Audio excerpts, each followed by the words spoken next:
Welcome to Not the Last Word, a Catholic podcast on finding one's path through stories from inspiring people. Every episode, we interview a person who has found a calling, mission, or vocation and listen to their stories about the adventure.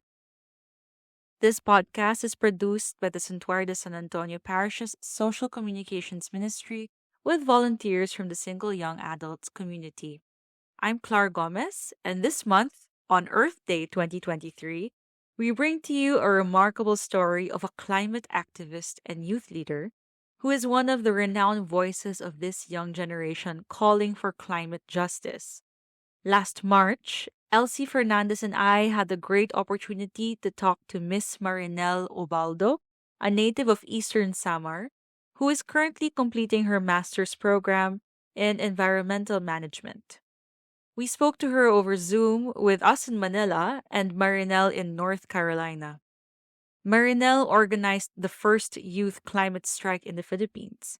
She has spoken in front of governments and world leaders, and most notably at the opening of the United Nations Climate Change Conference in Paris, or COP21. She shared with us her journey from being a parish youth leader in her coastal community to becoming a social worker to where she is today, a climate justice activist. She shows us that love for community and love for the earth takes form in action and in holding those in power to account. She carries with her the experience of surviving Typhoon Yolanda, a deep knowledge of the climate crisis, and her firm resolve and unwavering hope for building a better future for our planet. A warning to our listeners: the episode has mentions of death and mental health issues. Listener discretion is advised. Welcome to another episode of Not the Last Word, a Catholic podcast on finding one's path through stories from inspiring people. And today we have an exciting story. We are joined by a climate activist, homegrown to the Philippines, and spreading the advocacy around the world. So we have here Miss Marinel Ubaldo. And interviewing her today, it's me, Clar, and I'm with Elsie Fernandez. Hi, Elsie. Hi, Clar. Hi, Marinel. Welcome. And Hello, so thank you po. Marinel is phoning in. What do they say nowadays? Hindi ko alam. From North Carolina. So I guess let's start, Marinel. Why are you in North Carolina? You could explain to us what you're doing now. Nasa North Carolina po ako, taking my master's degree in environmental management, focusing on environmental policy and economics. So I'm taking that at Duke University in Durham, North Carolina. It's a 2 years program. The main reason why I took that degree is at some point when I was doing my climate advocacy, I thought I have been so tired of just telling my story, the sad story, and I didn't want to be the poster child all throughout my life. I didn't want to have the same narrative. I want to equip myself with the technical know-how and to be more credible, to be part of a concrete solution. And I thought I would be able to get that if I take a degree in environmental management and an institution that could also enhance me and give me more opportunities and resources. So as of now, it's my second semester at Duke University. It has been good so far. I have just been awarded a full ride scholarship for spring and next academic year. So which is good. Knowing Congratulations. Congrats. thank you. Wow. Malamig ba sa North Carolina? Good question po. Because in North Carolina, you can feel all the weather, all the season in one day. It's Oh, like it will be very cold in the morning and then 70 degrees Fahrenheit in the afternoon. So parang cold but not really hot but not really so pero super early ng spring dito, like mid-February, nagblue-bloom na yung mga flower, which is very unusual. And for February kasi, before daw, nag-snow pa. Pero ngayon, umabot na parang 70 degrees Fahrenheit yung temperature mid-February, which didn't happen before. It was so hot for the people of North Carolina. Kaya parang, I guess nakaka-relate din siguro yung mga tao dito at how climate change affects everyday life. Though they think na it is indirectly, I mean, they think na it's not directly affecting them, but looking around the surroundings, looking around the temperature outside, looking around the resources you have surrounding you, you know that these things are being threatened or they change because of climate change. So I guess I just thought I hope people would realize how, climate change impacts a lot of people in so many different ways, and not excluding ourselves just because we're in the US, so we are privileged, but really taking into account that it's not just the Philippines or other developing countries is actually being impacted by the climate crisis. Let's go back in time. Back in time. I guess we also want to know about you, Marinel, where you came from, because we know you're Filipino. Could you tell us about where you grew up? Yeah, what was the community like? I grew up in a very remote community in the Philippines. If you know Tacloban, it is 4 hours away from Tacloban. So I came from Eastern Samar in Salcedo. And in Salcedo, like our map, I know our audience and the podcast would not see this, but our map is like this one. So this is Salcedo, Tacloban, going to Giwan, and then this is us. So we are at the end of the peninsula, and this is the Pacific Ocean. Oh, So yeah, so growing up, I have been very used to typhoons. Since grade school, I've been used to fleeing, to evacuating. I've been used to my father telling me na, pack up, kailangan nating lumikas. Um, at that point, parang sabi ko, normal lang siguro 'to 'no, kasi eto na yung nakasanayan natin, eh, yung mga tao yung mga tao parang after the typhoon babalik lang, tapos aayusin yung bahay, tapos balik ulit sa normal, tapos another typhoon would come, tapos made-destroy again yung mga bahay, tapos i-re-rebuild again. So parang yun yung nakasanayan ko growing up.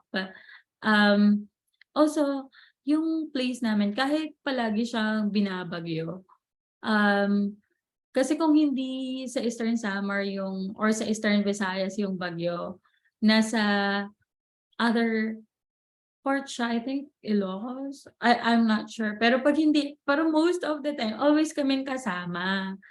So parang imagine in the Philippines, we experience an average of 21 typhoons per year. And most of that na-experience ng Eastern Samar. So as my father is a fisherman, we know how difficult it is no to live at that time, especially kasi paghabagat, wala talagang livelihood yung mga tao. Or amihan, sorry, amihan yung walang livelihood yung mga tao. Kasi hindi yun yung weather for fishermen to go out to the sea.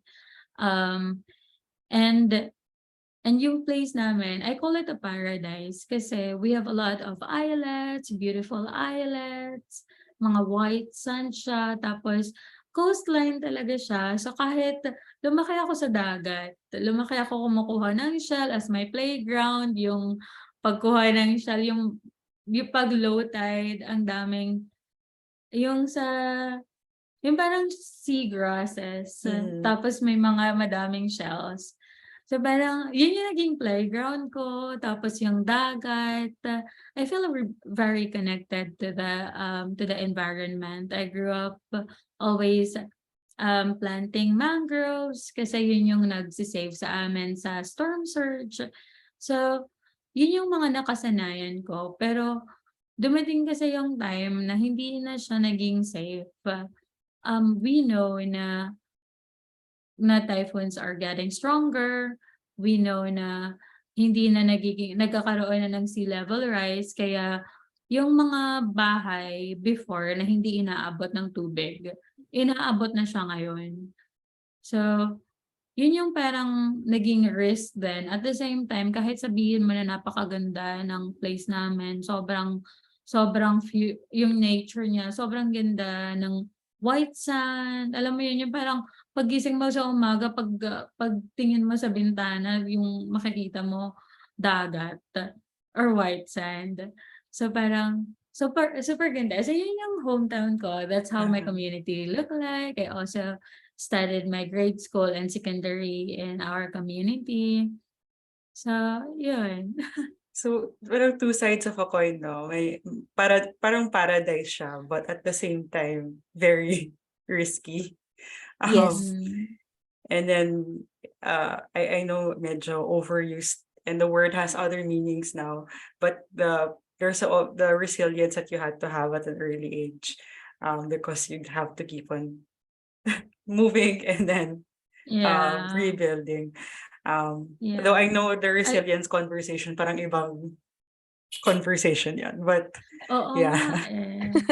So, kasi at that point in my life, I didn't know na it was part of the resilience. Mhm. Kasi parang Um, normal lang sa'yo Oo, nung bata ka pa. naging parang part of your life, of your childhood na alam mo yung sinasabi sa mga sa TV na parang tumatawa pa yung mga tao kahit nadi-disaster na, but because they don't have any other choice, you cannot just alam mo yun, parang hindi hindi mo may expect yung mga tao na umiyak lang ng umiyak. We know we are in a very bad situation, pero yung pag-iyak hindi siya makakatulong sa ganyang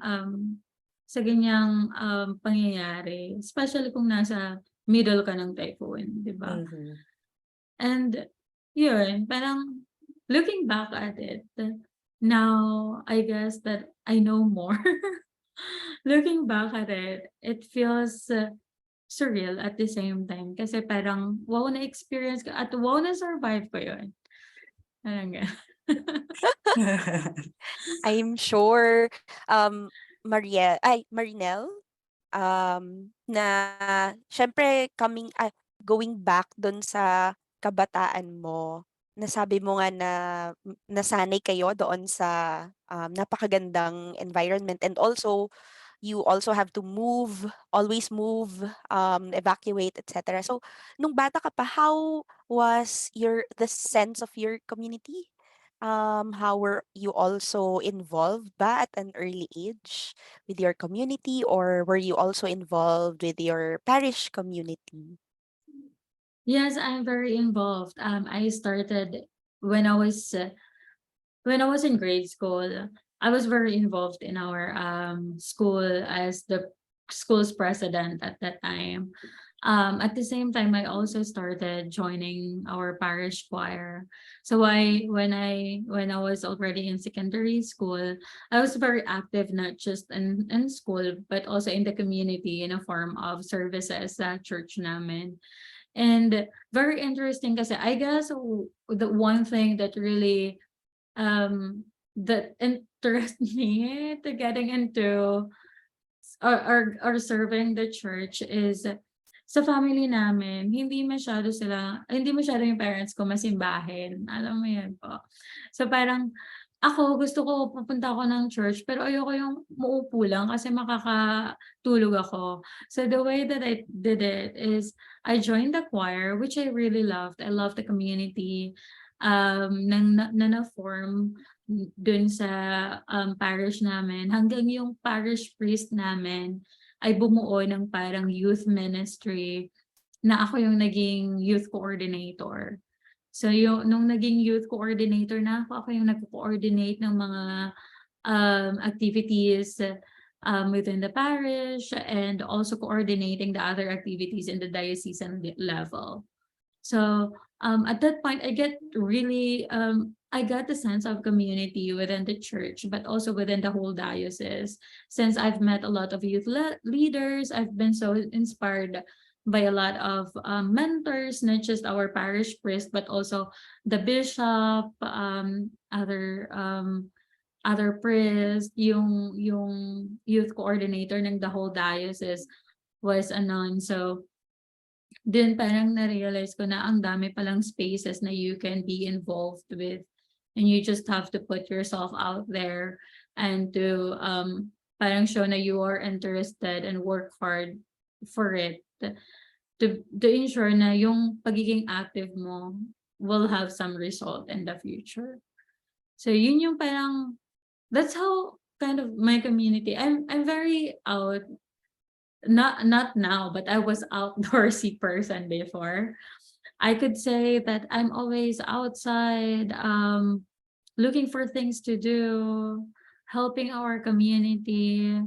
If I'm not being active in school, I'm active in community immersion by our parish, doing a lot of things in our church, and leading youth organization within the community. And they are very sync kasi pag active ka sa simbahan, active ka rin sa buong community, di ba? Yes. So parang, Yes. yun. But about the youth, serving the youth community, can you tell us about that? Like, what did you learn from serving with and serving young people? I've learned that there's so much potential in young people. If we will just invest in young people, there's so much creativity.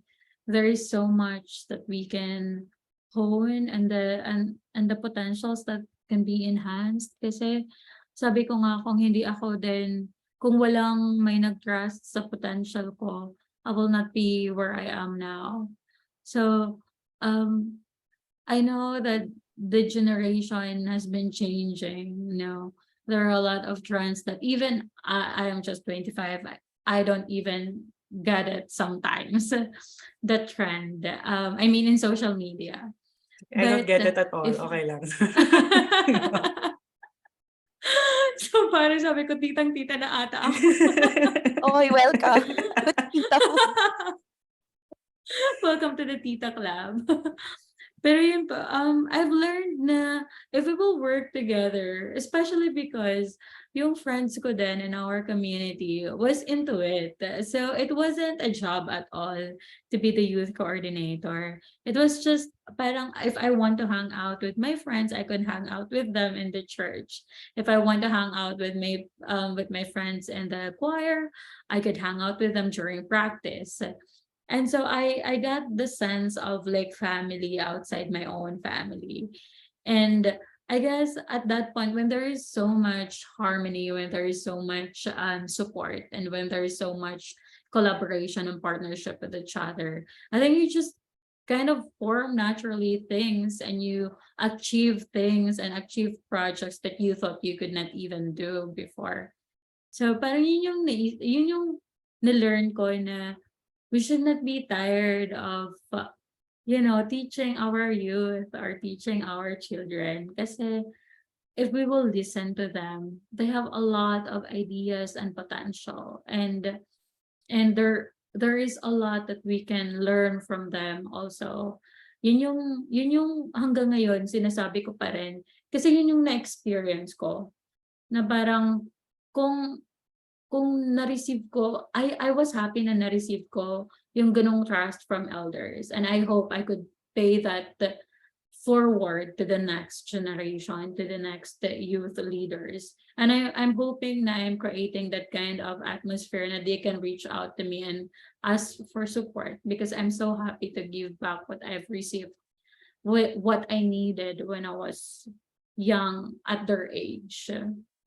Ganda, Marinel. Parang listening to you, parang the community became a good environment for you to grow, where you also had a lot of opportunity to grow with the youth, and Mhm. eventually you also led them led them to also grow, na sana ayun lahat din ng ating mga parish communities, youth communities, get to experience then. So, it did I see this information correctly that you're also a registered social worker? Okay, Yes. I'm curious about that. Well, for those who don't, because I'm sure a lot of youth actually don't know kung ano yung social worker. Could you explain what that is for young people? Sure po. Kasi in the Philippines, when you say you're a social worker, it automatically link you to giving dilata during disasters. Which is I always have to Ayuda. correct. Yes. Oo, ayuda. Na parang hindi lang nag-exist yung social worker to give ayuda, to give dola out. Hindi. So social work po, when I was in high school, kasi doing all the community works that I've been doing and with the organization called Plan International, I've been very active in the community service and community volunteering. So I thought at some point, I thought na I don't want to get social work as a degree in my bachelor because I think at that time, ginagawa ko na siya in real life. So sabi ko, why I would spend my 4 years learning about something I'm already doing, like in reality. Pero I think I was being arrogant at that point. I actually came back getting social work in Leyte Normal University. Very funny because the way that I chose my undergrad was I got into another course pero sa ibang school siya. I was accepted as an accountancy accountancy student, and I was also accepted to another one, I forgot already. But yung school kasi na yun, parang pumunta ako sa CR nila, hindi malinis. So nung pumunta ako sa school kung nasaan yung social work at na-accept ako doon, ang linis ng CR nila at ang ganda ng infrastructure nila. So sabi ko, dito ako mag-enroll. Laking factor yung kalinisan ng CR. Oo. So hindi ko alam at that point na may elimination, hindi ko alam na ganun yung standard nila. Pero na-learn ko siya i-love. At na-learn ko i-fight kasi every semester meron kaming elimination. So nung nag-start kami, parang 300 plus ata kami at that point. And then nag-graduate kami, 44 na lang. So na-realize ko na kung hindi ko love yung social work, hindi ko siya ifa-fight. Magpapa-eliminate na lang siguro ako kasi sobrang hinahasa nila yung mga student nila to make sure na makakapasa kami sa board. Pero na-love ko yung the theory behind what I was doing before. Na parang, oh, that is why I'm doing this. Kasi eto pala yun. So parang Freud actually answered my question. So parang yung mga philosophers ng developmental stages. So parang I understood more the reason behind what I was doing. I put more, not just theory in it, but the science of it, the science of helping. So that is social work. That is not just giving dole out, but there is actually a science of giving, a science of helping, and that is what the social workers do. So we just do not see a person and say, oh, you need help, there's here. No, there's a lot of processes, and there's a lot of sometimes bureaucracy, but there is that kind of process. Now we determine who needs help and what kind of help do you need. We don't give you the solution. We social workers facilitate it with you, and you determine what kind of solution will fit into your problem. So and social work are not just employed by DSWD. We're also employed in so many different fields. Since in the Philippines we don't have the specific social work. So we don't have clinical social workers. We don't have um other forms of social work fields. So in the Philippines, we have the generalist social workers. So the One board now. generalists, Yeah. super broad niya. Pwede siya Yeah. sa hospital, sa school as counselor. Meron din sinasabing sa court, yung social work na nag-a-assist ng mga client na may mga court hearings and other things. So, yun yung social work. It is the science of helping. Yes, I think good for people to know that, all these the things that make the world go round, such as people who help. It's a science, it's studied, and it's not just giving out things, which I think Yeah. people think development work or social work is. But I guess as a follow-up to that, did you get to use your social work degree? Yes, I was so when I graduated from college, I was employed by Plan International. I did my internship though with an orphanage in Tacloban, and had my community organizing work in Basay, Samar.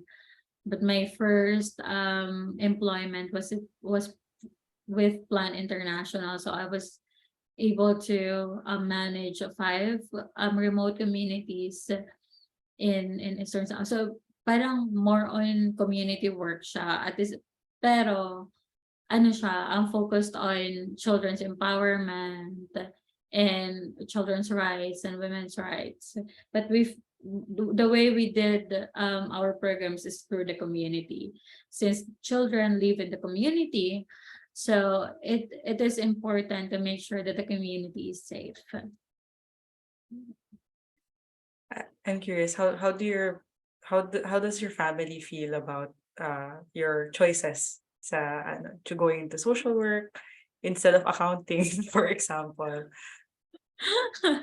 At some point, ay, hindi ko alam. My father didn't care that much, I guess. They're like, they were like, do your thing. Also because I guess I had my autonomy on selecting what kind of bachelor do I want to get, because I got the scholarship, a full-time scholarship. So my parents said na as long as, hindi kami yung gumagastos, go. So, yun yung parang, is very supportive naman. Yung tatay ko, hindi niya naiintindihan ko ano yung ginagawa ko up until now. So parang, yun, hindi, okay naman sila. Hindi naman nila, actually, iba yung mga tao pa outside your family who will ask you why you did such thing, or why you got social work instead of other courses na very, for in the Philippines, we look up to, doctoral degree or like medicine or being a lawyer or engineer. Those are really great career. Yun yung nilulook up especially ng community namin. Pero I don't want to be part of the societal norms, and I want to do my thing. So I started social work. Yeah. So if it's not from your family, who did you seek advice from? So kung may mentors ka that helped you find this path. Now, I guess medyo unusual for people to choose social work. So did you have any mentors or Or people you went or to what advise? influenced you? I guess what influenced me was my community work background now when I was in high school. I know social work pretty well because I've been working with developmental organizations, and people were working also with our communities. So our community is actually is a covered area of Plan International. So dun ko siya yung social work parang super close to my heart na siya. And I've been I guess I've been so lucky. I have a lot of mentors from Plan International itself who honed my skills, who trusted me, who saw the potential in me even if I was not seeing it, and say like, just go, kaya mo yan. Alam mo yung parang those little encouragement. Looking back at it, it helped me a lot to build my self-esteem, to build myself. Because when there's no one telling you na, alam mo, kaya mo yan, yung maliliit lang na encouragement na kahit sobrang hirap, alam mo sa sarili mo na makakaya mo, pero iba pa rin yung may nagtatap sa shoulder mo at nagsasabing, "Sus, ikaw pa, kaya mo yan." So, I guess, I remember when I was doing like a big talk in college, and it was the it was like a big event, and I had to do a speech. And I was so nervous kasi nandun yung mga professor ko. Iba kasi, for me, iba yung mag-speak ka sa other places na hindi mo kilala yung audience mo. Rather than mag-speak ka sa place na alam mo yung audience mo, nandun yung mga professors mo, nandun yung head ng department nyo, nandun yung mga classmates mo. Pero I think what made me survive with it, yung iniisip ko at that time, nandito yung mga kuya ko, yung mga mentor ko, at sinasabihan nila ako na, "Go, kaya mo yan. So sus ikaw pa, kaya mo yan, pumunta ka sa stage." At yung nod lang, parang yun yung nakapag-encourage sa akin. At kahit ngayon, 'pag, um 'pag sobrang nanenerbyos ako sa mga ginagawa ko or sa presentation ko sa school, palagi kong iniisip na, alam mo, merong, alam mo, merong mga taong nagche-cheer sa'yo from behind, and I'm just imagining them being there kahit parang 8,000 miles away from home ako. Iniisip ko na nandiyan sila at sinasabihan nila akong, "Kaya mo yan. Matatapos mo yan at you will do it perfectly." Oh. That's true. Parang those little encouragements can get you a long way talaga, 'di ba? Parang na Mhm. lahat kakayanin. Mm. So I guess the next thing is you have another label attached to yourself. If anyone Googles Marinel on Google, well, Google's Marinel, you will find the label climate activist next to your name. So I think we'd want to talk about that. Yes. Parang there is an article, was it, that you mentioned that fighting climate change is the purpose of your life. So, how did this come about? Yes po. As I've shared earlier, I came from a coastal community, and experiencing a lot of typhoons every year. I thought this is the way of life. I thought this is the new normal. I mean, I thought that that was the normal.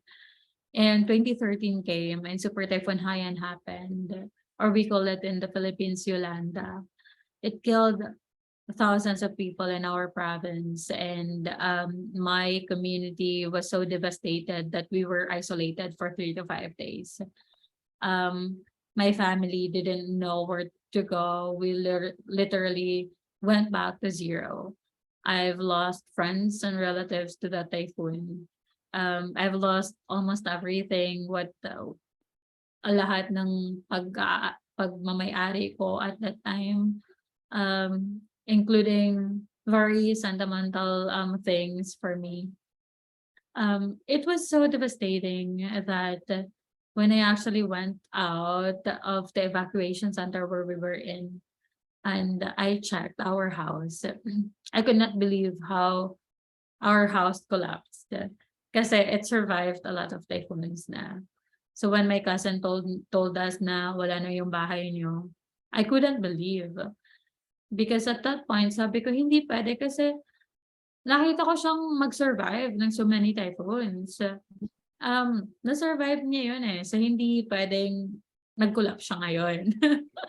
So, pinuntahan ko yung bahay namin. Nakita ko yung cat namin na hindi namin na-rescue, which is really bad. He was crying, running towards me. And it was just, I think that was kind of relief for me that he was alive. My cat was alive. But seeing the devastation, seeing, I guess, people, the body of people floating around the ocean, you could tell na ito yung klase ng new reality that you don't want to experience again.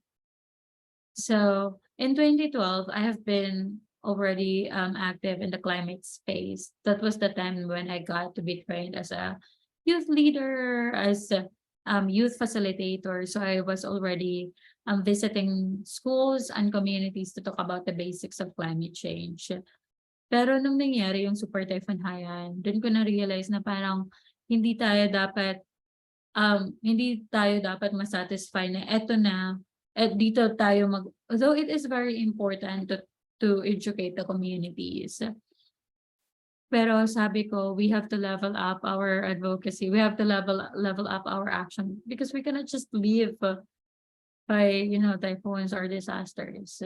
So that was the time that we started lobbying with the government locally, making sure that we have more proactive measures. And then in 2015, we submitted a landmark petition to the Commission on Human Rights in the Philippines to investigate the 47 carbon majors for their human rights violations linked to climate impacts. So at that point, I became really involved in the climate space, in the local and national, and I got to be invited by the president of France to speak during the opening of the COP 21 in Paris. Yeah. So COP happen every year. It is the convening of world leaders to talk about how to address the climate crisis. So every year it happens in different places and different countries. At that time, it was in Paris. It was also the time when Paris Agreement was developed. So Paris Agreement is a historic one. It has been still being referred to when we are talking about climate change. So we're making papers because it is an agreement that a lot of countries have signed to. So all the countries who have signed the Paris Agreement they are compelled to abide by the Paris Agreement to ensure that their country's emission will not go beyond 2 degrees Celsius. And ideally it should be not go beyond 1.5 degrees Celsius. Yes. So So yun.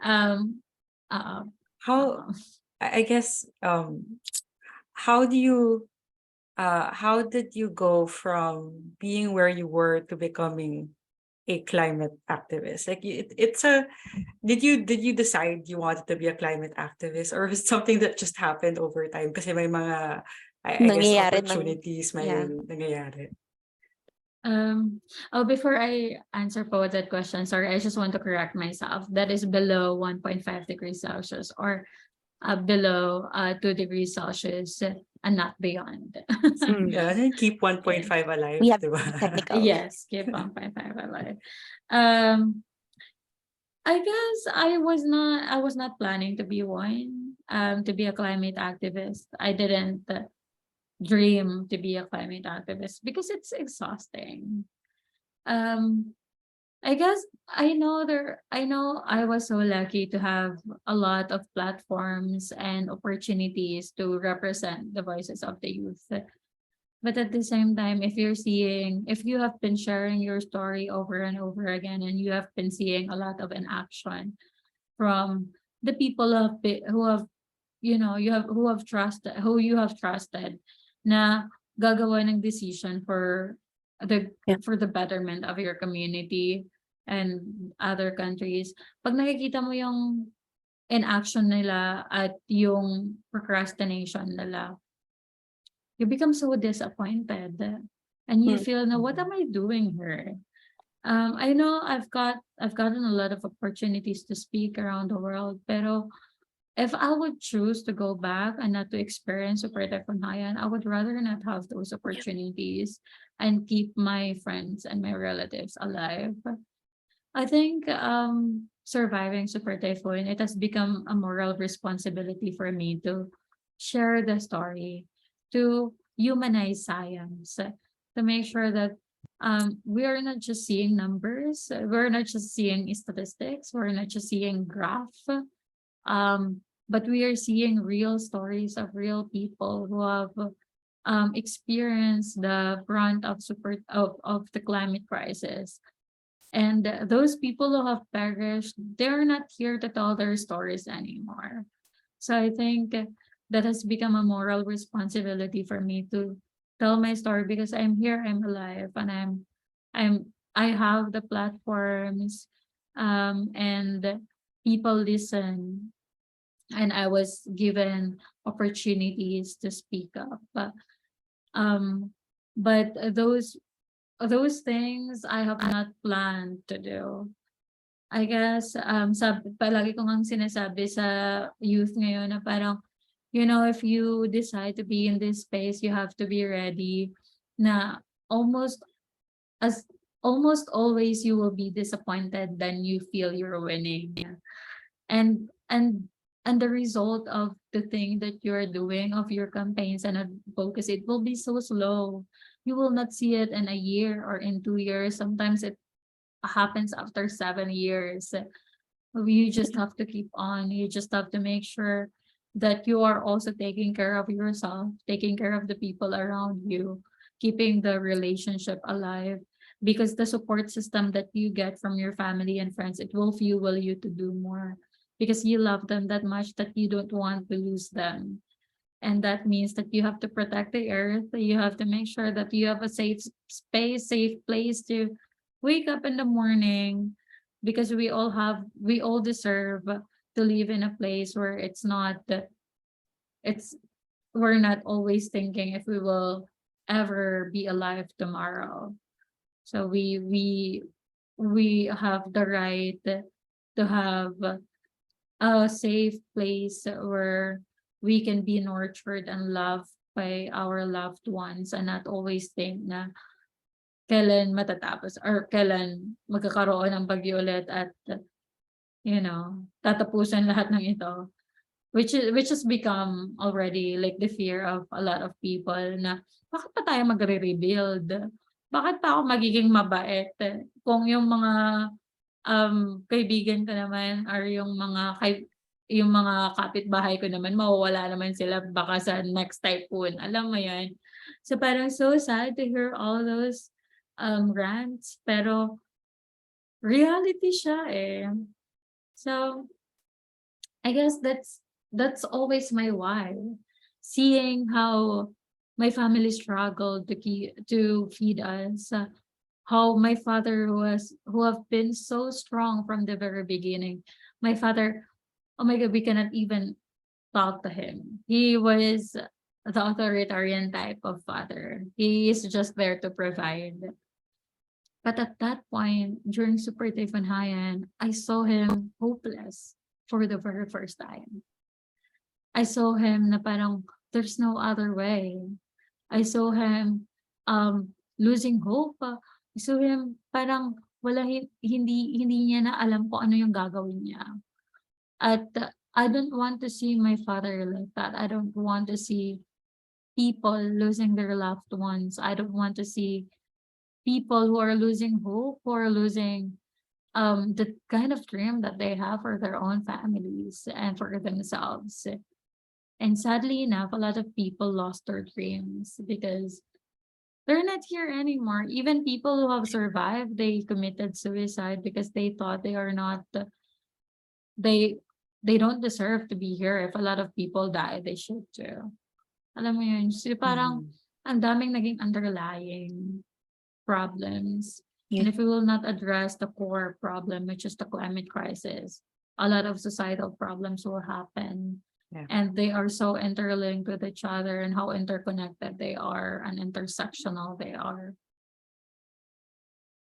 A lot of lives were changed, Mm. then changed to, well, to devastation, I guess, at first. But we have to move on, tulad ng ginawa mo, Marinel, 'di ba? So, now, kasi yung supposedly question namin is how do you feel about about everything that's going on now after Yolanda and how you are as an activist. But sabi mo nga 'di ba parang it is exhausting.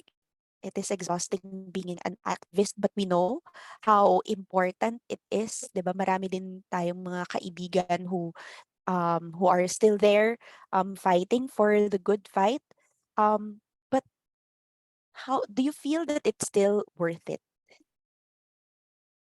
Of course, of course. I feel that my future is worth it. So when I frame it that way, I always feel that this fight is worth it. I always go back to my why. Especially, I guess now na I'm in the US, the narrative here is different. So I always Mhm. have to remind myself na I know what I've been fighting for. I know why I'm here in the very first place. Why I even enrolled to Duke University, for example, has been so tough to get into. But I've I've survived. I'm trying to fight. I'm trying to survive all my courses because I know what I want at the end. And I guess that has become a mission for me too, to kind of like enlighten a lot of people outside my school who are not taking environmental courses, to say na climate change is happening. And as much as American people are so involved in sports, but there is no sports on a dead planet. There's no there's True. no FIFA and World Cup and Super Bowl in a dead planet. As much as you're very concerned to that, you also have to be concerned about human rights. You also have to be concerned about making sure that you will have a safe place um, in 10 years and 20 years, that your children will not be living in a world where they are just busy surviving another typhoon or another disaster, because climate change does not just come from this does not just show or come as through a typhoon or as a typhoon. So ang daming mangyayari na related to climate change. So parang um I guess it's worth it kahit na maraming times na i-a-ask mo yung sarili mo na parang, would I want na sana hindi ko na lang alam 'to, Mhm. para hindi ako nagi-guilty, para hindi ko siya palaging iniisip, para siguro magle-live na lang ako in a way na kung ano yung gusto ko, kung ano yung pangarap ko, gagawin ko na lang lahat para sa mga pangarap ko. Rather than ngayon iniisip ko, ano makakabuti para sa planetang ito? Ano makakabuti for the future? Bakit hindi nag-act yung mga leaders natin? All those frustrations na parang, alam nyo na nangyayari to, you know it, there is science. Alam mo, parang lahat na ng ebidensya ay sinabi na at ipinakita na why are you not still doing something? So all those frustration parang at pag may nakikita akong mga tao na nagdi-deny pa ng climate change, parang gusto ko silang supalpalan na, hello, ang daming nawala. It's real. I survived a super typhoon. Tapos sasabihin mong hoax lang yung climate change. How dare you? Parang ang daming, in short, ang daming time na you will ask yourself if this is still worth it. You will ask yourself, bakit andito pa ako? Would I rather be just someone who don't know or doesn't care? Kasi pag, alam mo yung pag namulat ka na, hindi ka na pipikit eh. Mhm. So hindi mo na pwedeng sabihin na, ay, i-unlearn ko na lang yan. Or hindi ko na, hindi ko na paanohan yan. Or kakalimutan ko na lang yung experience ko. Pero kung makikita mo na yung climate justice fight namin, nanalo against fossil fuel companies, yun yung mga makikita mo na meron palang fruits yung labor mo. At kahit slow yung progress niya, may progress naman. So yun yung what keeps me going is the fact na there are results, and we know that they're not consistent. They know that they are slow. They know that it could take a lot of time, patience, and energy, but they are worth it. So you mentioned earlier the word hope and people losing it. I think for a lot of, I think we're lucky also with young people. They parang mas aware sila actually compared to, you know, the generation of our parents about Mm. the earth. But I think we find that the reactions of young people are sometimes anxiety, climate anxiety, which is a thing apparently. Um, uh, Indifference, you know, they don't want to think about because magigilty lang sila. But then there's also a lot of hopelessness. That seems to be kind of the sense young people have. I can edit this out later, but I think for those who follow the cops, it's kind of you feel very hopeless at the end. Yeah. But And uh, sometimes, Clar, parang factor din siya na for some young people not deciding not to have families or deciding not to have yes, children in the future because of these things. kasi mag-end of the world na daw. That's what they Mhm. say. Um, w- what, where would you point to for young people to see hope? Because a lot of them really want to give up when it comes to the future and the planet. It's under I think it's understandable to feel that way. But I hope na the anxiety and the climate anxiety that we're feeling, the hopelessness that we're feeling will fuel action rather than more devastation.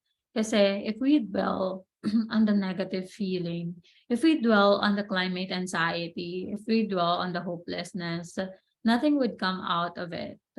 And I hope we would change that, we would turn that energy into something positive to make sure that we are doing something and not just crying or not just feeling hopeless or not feeling sorry about ourselves because the earth is burning, the earth is dying.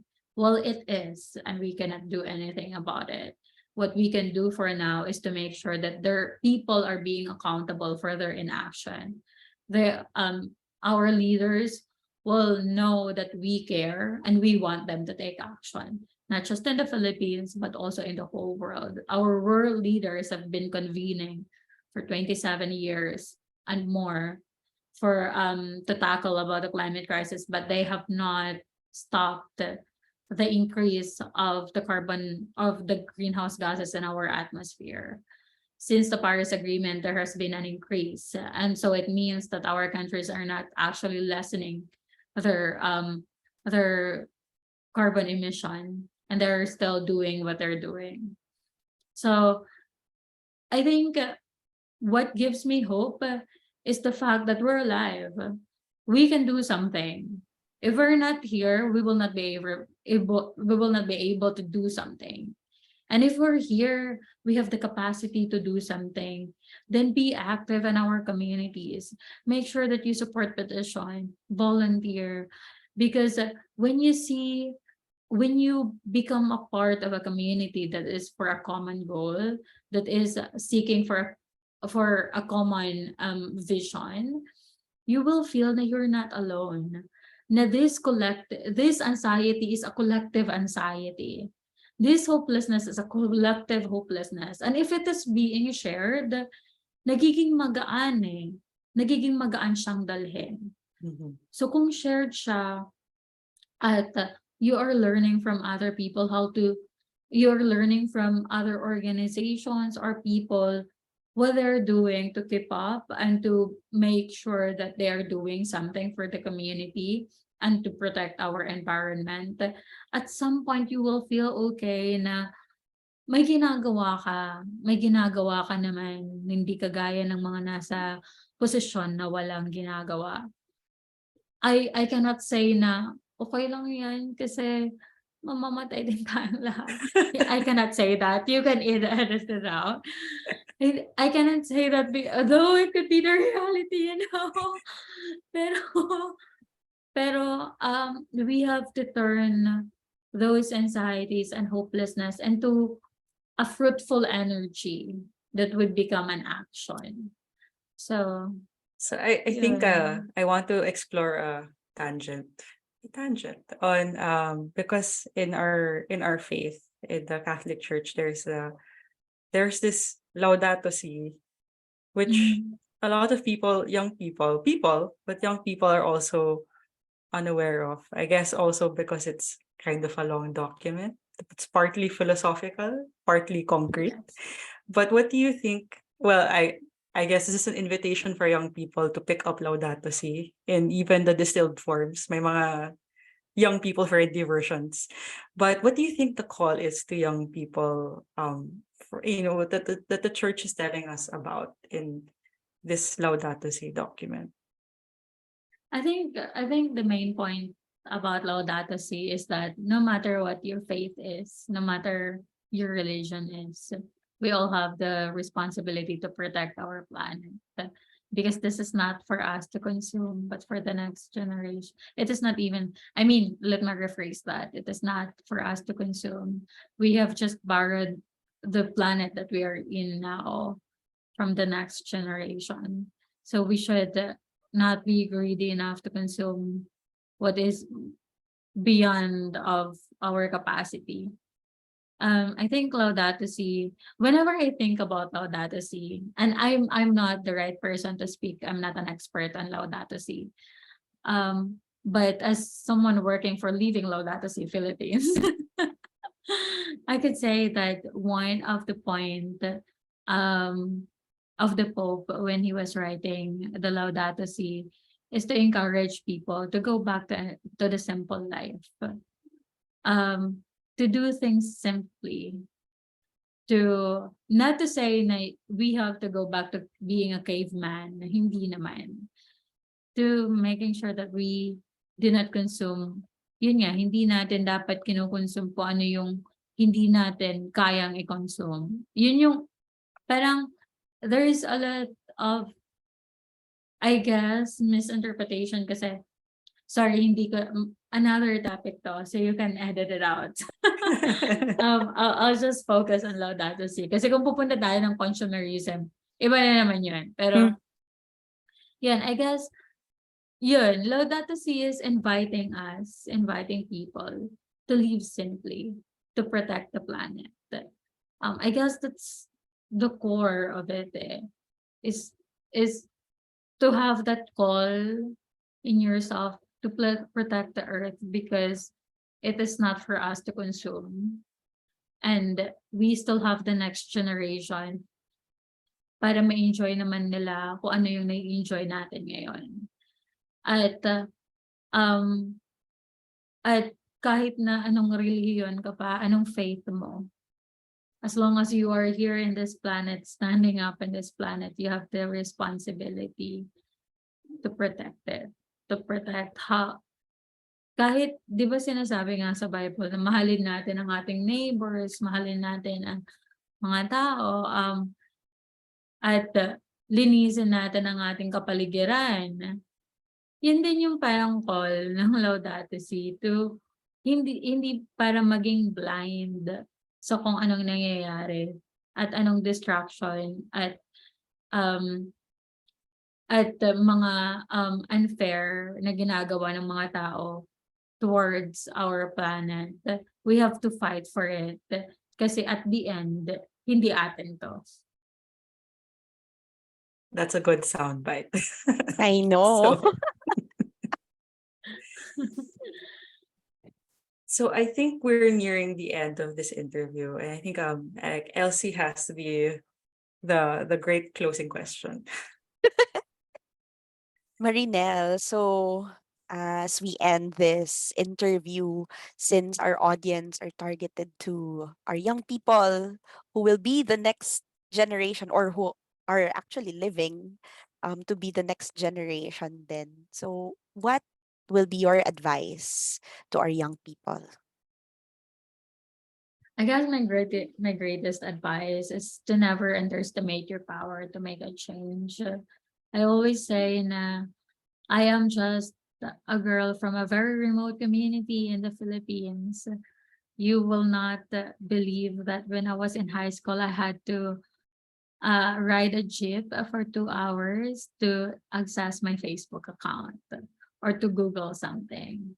That is how remote we were, how marginalized we were at that time. But you have to believe in your own potential. You have to believe that your voice matter. Your voice matters. Whatever you feel is right, you have to fight for it. If you feel that would benefit other people in the society as a whole, fight for it. And you should be able to have the kind of resources and opportunities that you deserve to have. And a lot of young people are really, really talented. And I hope that you get to have that sense that you deserve more, and you deserve what you have now, and you deserve every opportunities out there. And I just hope that my hope for the next generation, my hope for the future is for us not to be afraid to live, for the next generation not to be afraid to dream, and for the next generation to enjoy their basic human rights as much as possible. Yan po. How beautiful and inspiring. Thank you, Marinel. And with that, a round of applause. So yeah, thank you, Marinel. I think the young people have a lot to take away from this, especially at the time when it feels hard to hope. It feels Mm, easier also to just escape. Um, yeah. and it's I think one of the things we will take away, two of the things we'll take away also is courage, and that uh, the radical act of love, which is concretely expressed with the environment. And Mm. so thank you for that. Thank you for your inspiration.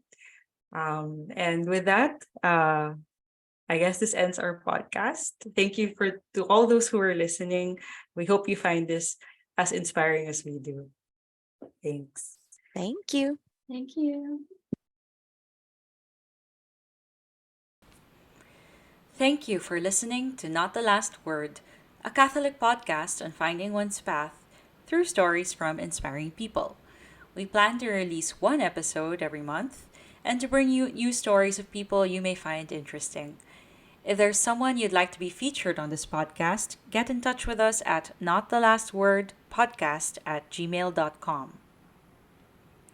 This podcast is produced by the Santuario de San Antonio Parish's Social Communications Ministry with volunteers from the single young adults community. Special thanks to Marlon Guanizo, Gracie Castillo, Irvin Co, Sandy Suplido Adalem, JJ Yulo, and Father Rayu Galoy, OFM.